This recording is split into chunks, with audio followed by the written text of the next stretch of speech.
بسم اللہ الرحمن الرحیم نحمدہ و نصلی علی رسولہ الکریم اما بعد۔ آج کے سبق کا تیسرا موضوع ہے افتاء اور قضاء میں فرق۔ افتاء اور قضاء میں فرق یہ بہت اہم بحث ہے، اور کچھ تو پوائنٹ یہاں لکھے ہوئے ہیں آپ کے سبق میں، اور کچھ ایسے بھی ہیں جو انشاءاللہ میں اس کی اہمیت پر کچھ بات ذہن میں آئے گی وہ بتا دوں گا انشاءاللہ۔ پہلا فرق تو یہ ہے کہ فتویٰ جو ہوتا ہے اس کے اندر مفتی، یہ جو مفتی ہوتا ہے، مفتی اور قاضی میں فرق آپ یوں سمجھ لیں کہ مفتی کا کام صرف احکام کو بتانا ہے، وہ لوگوں پر اس کو قوت نافذہ مفتی کو حاصل نہیں ہوتی۔ وہ لوگ آتے ہیں پوچھتے جاتے ہیں، وہ بتاتا جاتا ہے، لیکن اگر کوئی اس کی فتوی پر عمل نہیں کرتا تو وہ جو ہے وہ ڈنڈے کے زور پہ یا پولیس کے زور پر، فوج کے زور پر اور جو گورنمنٹ کی جو طاقت ہوتی ہے اس کے زور پر اس اپنے فتوی پر عمل نہیں کروا سکتا۔ جبکہ قاضی جو ہوتا ہے وہ قاضی کو قوت نافذہ حاصل ہوتی ہے کہ اگر اس کے فیصلے کو اس نے فیصلہ دیا، لوگوں نے نہیں مانا، تو وہ باقاعدہ پوری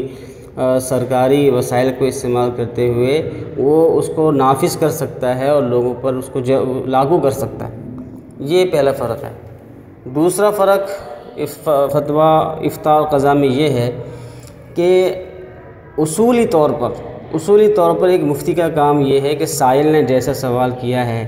وہ اس کے سوال کی نوعیت کے مطابق بغیر کسی شک میں پڑے ہوئے اور بغیر حقیقت اور واقعے کی تحقیقات میں پڑے ہوئے اس کا جواب دے دے۔ مفتی کا اصل کام یہ ہوتا ہے، جبکہ قاضی کا کام یہ ہوتا ہے اصولی طور پر کہ وہ مکمل جانچ پرکھ کرے، تحقیق کرے کہ واقعی میں یہ واقعہ اس طرح پیش آیا ہے نہیں آیا۔ گواہوں کو بھی پیش کرنے کو کہتا ہے، اور وہ قسم بھی کھلواتا ہے، اور گواہوں کا تزکیہ بھی کر رہا ہوتا ہے، اور دیکھتا بھی ہے کہ عادل ہے یہ نہیں ہے، تمام باتوں کو وہ دیکھتا ہے۔ لیکن مفتی کا جو اصولی طور پر کام یہ نہیں ہے کہ وہ گواہوں کو جانچ پرکھ کرے یا تحقیقات کرے، اگرچہ آج کل اس تحقیقات کی جاتی ہیں تاکہ جو ہے اس لیے کہ لوگوں کے بہت سے مسائل یہ فتوے سے وابستہ ہوتے ہیں، تو آج کل کچھ کوئیدات فتوے میں بڑھائی جاتی ہیں۔ مثلا یہ کہہ دیا جاتا ہے کہ فتویٰ اگر واقعے کے مطابق ہے یا سوال میں مذکور صورت اگر سچائی پر صدق پر مبنی ہے، یہ کہہ دیا جاتا ہے۔ یا بعض اوقات جھگڑے کے یا میراث کے مسائل میں، طلاق کے مسائل میں کہا جاتا ہے کہ دونوں فریقوں کا بیان سامنے جب تک نہیں آئے گا اس وقت تک ہم جواب نہیں دے سکتے۔ یہ آج کل مفتیان کرام کر رہے ہیں، لیکن اصولی طور پر یہ طریقہ نہیں تھا۔ اصل طریقہ یہی ہے کہ وہ جیسا سوال آئے ویسا جواب دے دے، لیکن لوگوں کے حالات کے بدلنے کی وجہ سے ابھی یہ ایک ابھی فی الحال معروضی حالات میں مفتیان کرام تحقیقات کچھ نہ کچھ جتنا ان سے ہو سکتا ہے کرنے کی کوشش کرتے ہیں تاکہ کوئی غلط جواب یا کوئی ہمارے فتوی کا غلط استعمال نہ کر سکے۔ تیسرا فرق جو ہے افتاء اور قضاء میں یہ ہے کہ جو فتویٰ ہوتا ہے اس میں مفتی کا بھی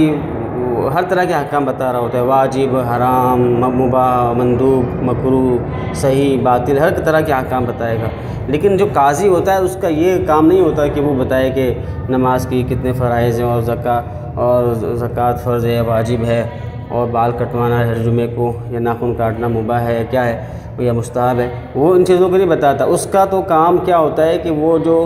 وہ مسائل، وہ احکام جس کا تعلق نافذ کرنے سے ہے کہ بھئی طلاق ہوئی یا نہیں ہوئی، اور یہ آپ یہ جو پیسے مال کتنا واجب ہوا، کتنا پیسہ دینا ہے، کتنا نہیں دینا، کس کا کتنا حق بنتا ہے، کسی کا حق کسی نے چھین لیا تو وہ دلا دیتا ہے، تو اس کا تو کام اس سے نہیں ہے۔ اس کا تو کام جو ہے وہ نافذ کرنے سے ہے۔ وہاں مستحب، سنت، یہ چیز قضاء میں نہیں ہوتی۔ چوتھا فرق جو ہے قاضی و مفتی میں یا فتویٰ اور قضاء میں یہ ہے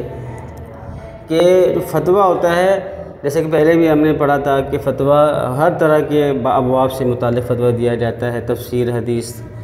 اور طہارت، طلاق، عبادات، عقائد۔ لیکن جو قضاء ہوتا ہے اس کا تعلق عقائد وغیرہ سے نہیں ہوتا، اس کا تعلق تو لوگوں کے فوجداری معاملات ہوتے ہیں، یعنی کہ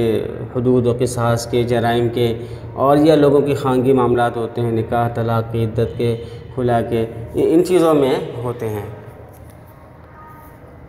یہ تو تھا، 4 بڑے فرق تھے۔ اس کے علاوہ ایک اور بات جو ضروری ہے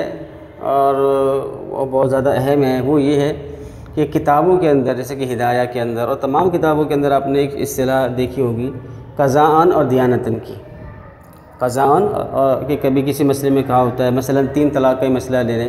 کہ اگر ایک آدمی نے اپنی بیوی کو 3 طلاقیں دی ہیں اور اس کے بعد وہ کہتا ہے کہ میری نیت تو 1 طلاق کی تھی، وہ یہ کہتا ہے، یا پھر ایک آدمی جو ہے اس کی بیوی اس سے کہتی ہے کہ مجھے طلاق دے دو، مجھے چھوڑ دو، مجھے آزاد کر دو، اس کے جواب میں وہ کہتا ہے کہ جاؤ اب میرا تمہارا کوئی رشتہ نہیں، یہ الفاظ کہہ دیتا ہے، یا کہتا ہے جاؤ عدت بھرنا شروع کر دو، عدت میں بیٹھ جاؤ۔ تو اب یہ جو ہے اس قسم کے مسائل میں کہ ایک وہ آدمی اچھا وہ بعد میں یہ کہہ رہا ہے کہ میری نیت تو طلاق کی نہیں تھی، میں نے جو کہا ہے کہ میرا تیرا کوئی رشتہ نہیں ہے، اس میں کوئی نیت میری طلاق کی نہیں تھی، جبکہ عورت کہہ رہی ہے یا ساری دنیا جو دیکھنے والی ہے وہ تو یہی دیکھ رہی ہے کہ اس نے 3 طلاق کے الفاظ نکالے ہیں، یا اس نے عورت کے مطالبے پر یہ الفاظ کہے ہیں کہ میرا تیرا کوئی رشتہ نہیں ہے یا تو عدت میں بیٹھ جا۔ تو ایسے معاملات میں ایک ہوتا ہے قضا اور ایک ہوتا ہے دیانت۔ قضا کا مطلب آپ کے لیے ظاہر اور ایک ہے نیت۔ تو جب بھی ایسا مسئلہ جس میں نیت کی بات آئے گی وہ اگر قاضی کے پاس چلے جائے، کورٹ میں چلا جائے، تو وہ ظاہر کو دیکھتا ہے، جیسے کہ ایک حدیث میں آتا ہے نا کہ نحن نحکم بالظواہر واللہ اعلم بالسرائر، کہ ہم تو ظاہر کے مطابق فیصلہ کرتے ہیں، اللہ تعالیٰ نیتوں کو جاننے والے ہیں۔ تو جب بھی کوئی مسئلہ ایسا نیتوں والا اس کا تعلق نیت سے ہو اور وہ آدمی نیت الگ ہونے کا دعوے دار ہو اور لوگ کسی اور انداز میں اس کو لے رہے ہیں، دیکھ رہے ہیں، ظاہر میں کچھ اور لگ رہا ہے، تو جو عدالت ہوگی وہ ظاہر کے مطابق وہ فیصلہ دیتی ہے، اس کو کہتا ہے قضاءً۔ چنانچہ جو 3 طلاق ہے اس نے منہ سے نکالیں تو قضاءً 3 ہی طلاقیں ہوں گی، وہ 1 نہیں ہوگی۔ یا اگر عورت نے مطالبہ طلاق کیا اور اس کے جواب میں اس نے کہہ دیا کہ میرا تیرا کوئی رشتہ نہیں ہے، تو اس کو طلاق ہی مانا جائے گا قضاءً۔ دیانتاً یعنی کہ فیما بینہ و بین اللہ، وہ طلاق ہوگی یا نہیں ہوگی، 3 ہوگی یا وہ طلاق بینہ ہوگی نہیں ہوگی، تو وہ دیانت کا معاملہ ہے، وہ اللہ اور اس کا اپنا آپس کا معاملہ ہے۔ مفتی کا کیا کام ہے؟ قاضی کا کام تو میں نے آپ کو بتایا کہ وہ ظاہر کے مطابق دے گا فیصلہ۔ مفتی کا کام قضاء کے مطابق فتویٰ دینا ہے یا دیانت کے مطابق فتویٰ دینا ہے؟ تو ہمارے اکابر نے یہ بات لکھی ہے، اور مفتی شعیب عالم صاحب کی کتاب ہے الفاظ طلاق کی اصول، اس کو آپ پڑھیں، اس میں پوری بحث ہے۔ اور علامہ انور شاہ کشمیری رحمہ اللہ کے حوالے سے ہمارے استاد محترم مولانا یوسف مدنی صاحب نے بھی یہ بات لکھی ہے اپنی کتاب تحفۃ القاری شرح بخاری کے اندر کہ علامہ انور شاہ کشمیری رحمہ اللہ فرمایا کرتے تھے کہ مفتی کا اصل کام جو تھا نا وہ دیانت کے مطابق فتویٰ دینا تھا، قضاء کے مطابق تو قاضی فتویٰ دیتا ہے۔ لیکن ایک زمانہ ایسا آیا کہ جو قاضی خود نکمے ہوتے تھے، وہ ان کو خود بھی کچھ آتا جاتا نہیں تھا، تو وہ مفتیوں کے پاس آ کر اپنے مسئلے حل کراتے تھے، تو مفتی جو ہے وہ مجبوراً ان کو وہ مسئلے بتاتا تھا جو ان کو بتانا ہے، قضاء جس کو وہ فیصلہ دینا ہے، وہ قضاء والا مسئلہ بتایا کرتا تھا، دیانت والا مسئلہ تو وہ عام لوگوں کو بتاتا تھا۔ لیکن پھر جب بعد میں جب یہ مسئلہ واقعات بہت بڑے کہ لوگ وہ جو قاضی حضرات مفتیان کرام کے پاس آنا جانا زیادہ ہو گیا، تو انہوں نے دیکھا کہ بھئی یہ تو ہمارے بغیر رہ ہی نہیں سکتے، تو انہوں نے جو کتابیں لکھی تو وہ ساری کی ساری قضاء کی ایسی کتابیں لکھ دیں کہ جس میں جو حکام تھے وہ قضاء والے حکام تھے، دیانت والے حکام نہیں تھے۔ تو عموماً جو ہمارے پاس کتابیں موجود ہیں اس میں جو وہ مسائل لکھے ہوئے ہیں وہ قضاء، اکثر و بیشتر مسائل قضاء کے اعتبار سے لکھے ہوئے ہیں۔ اگر آپ نے فقہ حنفی کا کوئی مسئلہ اس میں دیانت کا کیا حکم ہے، دیانتاً کیا حکم ہے اور قضاءً کیا حکم ہے، اس کی مکمل تفصیل دیکھنی ہو تو متقدمین کی کتابوں کو دیکھنا ہوگا، مبسوط سرخسی وغیرہ جو متقدمین کی کتابیں ہیں اس سے آپ نے فیصلہ کرنا ہوگا کہ دیانت کیا ہے اور قضاء کیا ہے۔